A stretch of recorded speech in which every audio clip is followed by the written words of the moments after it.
बिस्मिल्लाहिर्रहमानिर्रहीम। अस्सलामुअलैकुम dear viewers.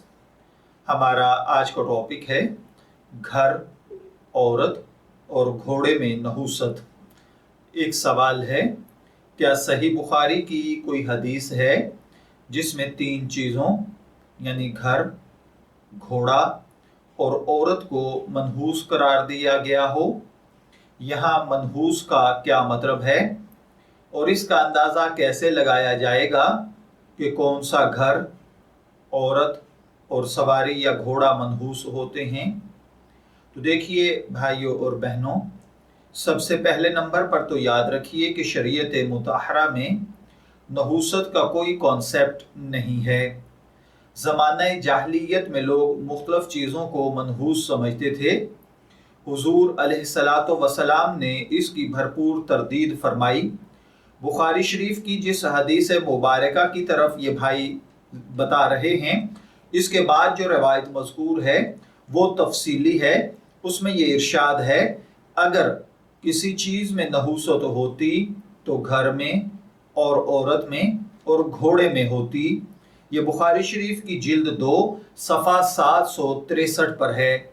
इसकी तशरीह में ये बयान किया जाता है कि अगर नहूसत का वजूद किसी चीज़ में होता तो वो इन तीन चीज़ों में होती, इसलिए कि ये चीज़ें इसको ज़्यादा कबूल करने वाली हैं, लेकिन इनमें नहूसत का वजूद नहीं, लिहाजा नहूसत सिरे से ही नहीं होती। ये भी बुखारी शरीफ की जिल्द 2 सफ़ा नंबर 763 पर है।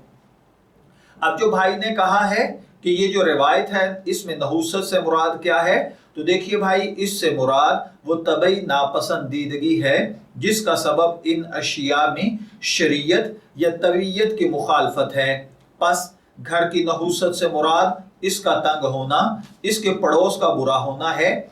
औरत की नहूसत से मुराद उसका बांझ होना या उसकी जुबान दराज होना है। इसी तरीके से घोड़े या सवारी की नहूसत से मुराद उसके होते हुए उस पर सवारी ना कर सकना है। बहरहाल यहाँ पर मुरव्वजा नहूसत मुराद नहीं है, बल्कि मुराद उन चीज़ों का शरीयत या तबीयत की रूह से उस आदमी के मुवाफिक ना होना है।